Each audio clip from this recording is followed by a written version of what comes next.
It's restrictive. Your hair becomes your bratty kid. If I do something my hair doesn't like, it's literally gonna throw a fit and it'll be very visible.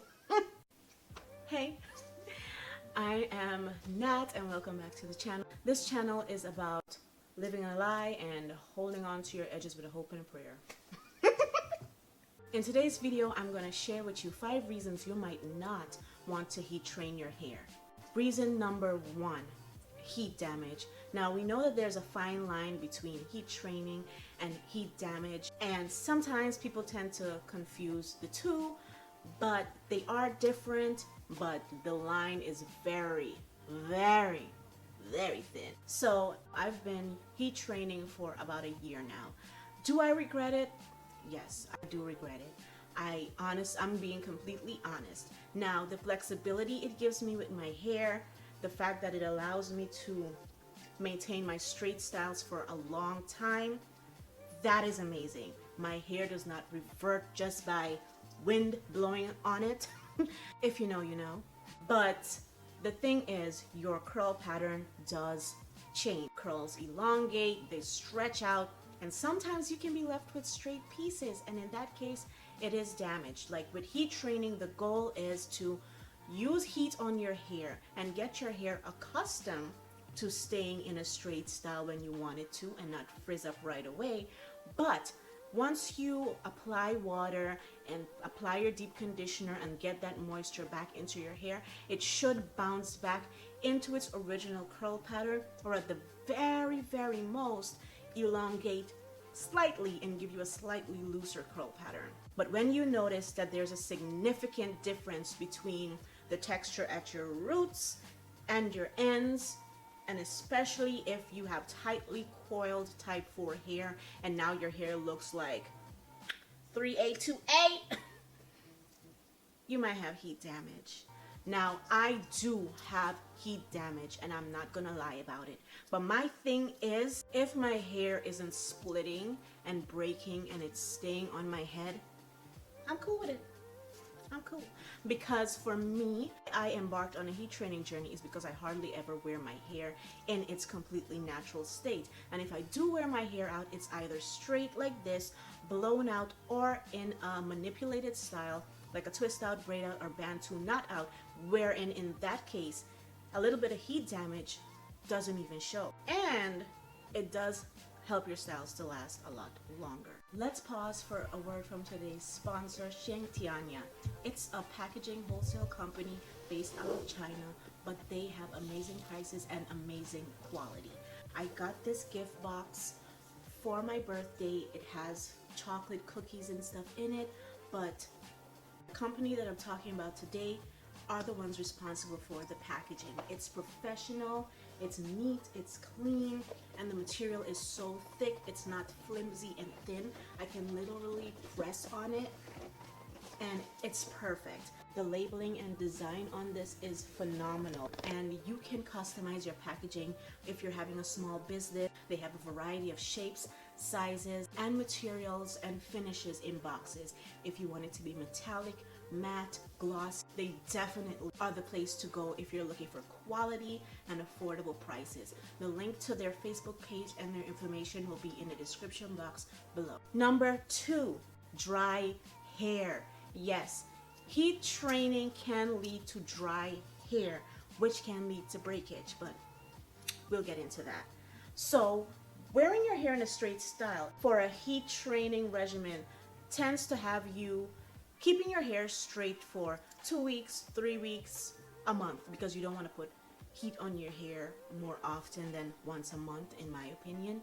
So, in order to keep your hair in this elongated state, you cannot put any water-based products, water-based moisturizers on your hair, because that will lead to reversion. So with that being said, we end up keeping our hair without moisture and hydration for a month straight, wherein if you're completely natural and you wear your hair in its natural state, you tend to moisturize more often, weekly, sometimes every 3 days, but often. But for us heat-trained girls and straight naturals, in order to keep your hair in tip-top shape and to keep it flowing with body and whatnot, you don't want to add any heavy oils, butters or moisturizers because it will compromise the flowiness of your hair. You know what I'm saying? And that leaves us in a predicament of severe dryness. And that's where making sure after each heat training session or straight hair session, you utilize a deep conditioner and in a lot of cases a light protein treatment or bond building treatment like Olaplex. But deep conditioning is the main key, okay? The protein treatments, the Olaplex and all of that is not the priority. Prioritize deep conditioning your hair. If you're gonna wear your hair straight all the time, then every wash day needs to be a deep conditioning day. And that's in order to help balance and maintain the moisture in your hair. And don't forget, drinking a lot of water and staying hydrated also helps our hair stay hydrated as well.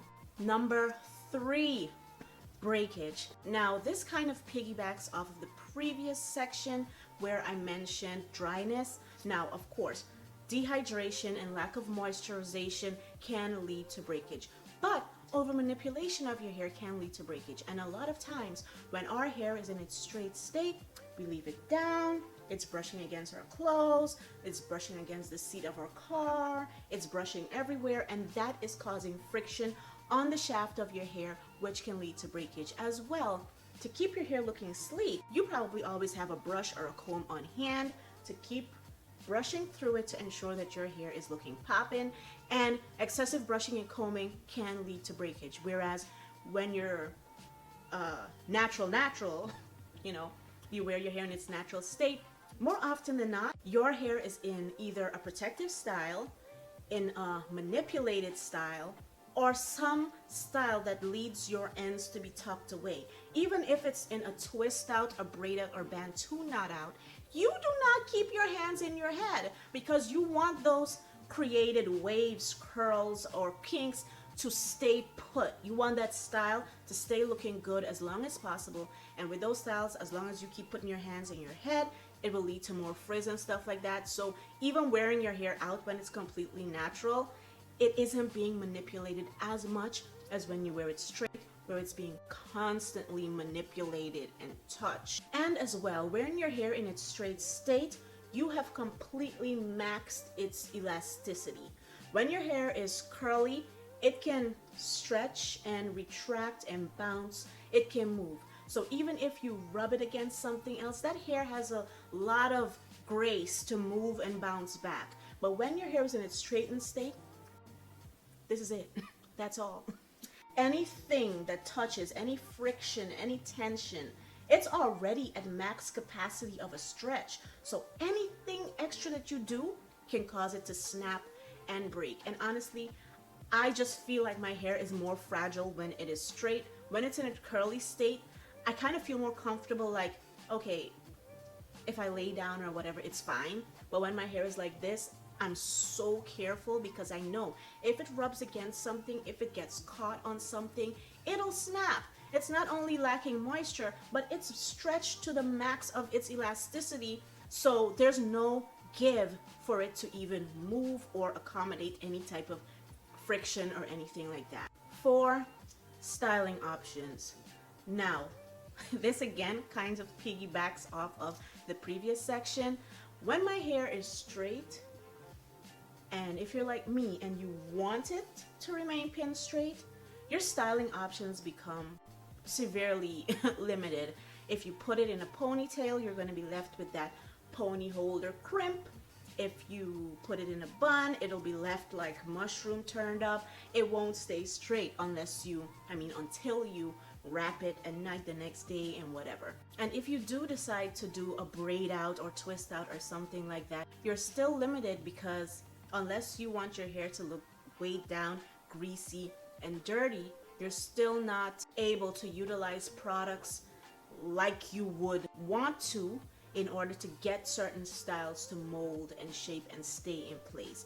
That's like your edge controls, moisturizers, gels, and things like that, which would help a bun look sleek and perfect, which would make a roller set last, which will make a twist out, braid out, or bantu knot really defined and pop. Whereas when you wear your hair in its natural state, the world is your oyster. You can do whatever you want, whatever style you want, put it up, put it down, do whatever you want it to do, and you can really just maximize the potential of our gorgeous magical hair that has the ability to stretch and retract and bounce and stay up and stay to the side and do whatever it wants. But I guess in that case, it's a give and take. You're giving up versatility for manageability. And number 5, it's restrictive. Being a straight natural is so restrictive. And I feel like every point is piggybacking off of the previous point, but okay, it was restrictive with styling, but it's also restrictive when it comes to daily life and truly enjoying your life. For example, recently I did a gorgeous silk press and then went on vacation. You already know what happened. You cannot go swimming and go on vacation and really live when you are a straight natural, because any bit of moisture in the air or water and stuff like that will cause your hair to revert and you'll be looking crazy. And if you're like me, who went on vacation and didn't bring a flat iron, heat protectant, a blow dryer, nothing like that, you'll be wearing your hair in a bun for the next few weeks. Yeah. So in that way, wearing your hair straight is really a lot more restrictive than if you had natural hair. Natural hair, and even if you put it in a twist out or something and you dived overboard and it shrunk up and your style was completely lost, it doesn't matter. Just put some water and you can braid it back up, twist it back up, and you can have your style the next day and keep it pushing. But with straight hair, that's not gonna happen. It's just not. And even if you decide to blow it out and repress it, then now you're overutilizing heat back to back within a short period, and that can lead to damage. So with straight hair, you need to ensure that all your trips are water free, in a temperature that is suitable for your hair, not too much humidity and all of that. Literally, your hair becomes your bratty kid for whom you have to reset your entire life, plan around them, because ooh, if I do something that John doesn't like, he's going to throw a fit. If I do something my hair doesn't like, it's literally going to throw a fit and it'll be very visible. So I say all this to say, it really depends on your lifestyle. Being a straight natural can be amazing for you if you're short on time and your life is of such where, yeah, the temperature and stuff is pretty controlled. You don't have to worry about changes and fluctuations and things like that. Your life is pretty straightforward and simple. Being a straight natural is great for you. Not to forget, it also gives so much ease. You don't have to worry about detangling and taking days to style your hair like you would if it was in its curly state. But you're giving up a lot of freedom, you're giving up a lot of versatility, and you literally have to make sure your environment is suitable for your hair. Me personally, I don't mind having a straight hair, and when I do go on vacation and stuff, I can wear braids and things like that, and I know if it gets wet, okay. But when it comes to the lack of moisture and possible breakage and heat damage, those are the areas that are really concerning to me about being a straight natural, and those are some of the things that make me kind of regret becoming a straight natural. Now, I do ensure that I do a lot of protective styling, nourish, treat my hair, deep condition a lot, so that even though a lot of my curl pattern has loosened up, it still maintains as much elasticity as possible, which will go a long way in preventing breakage. So I do believe that being a straight natural provides a lot of ease of styling and wear and day-to-day life, but the maintenance and upkeep, if you want to ensure that your hair still grows long and still remains healthy and all of that, yeah, that part of it can be a lot. Let me know your thoughts down below. Are you heat training? Are you considering it? What has your experience been like? What did you go through with your hair, girl? Is it dry? Is it breaking? Is it thriving? And what do you do to keep it that way? We want to know. Until next time, bye-bye.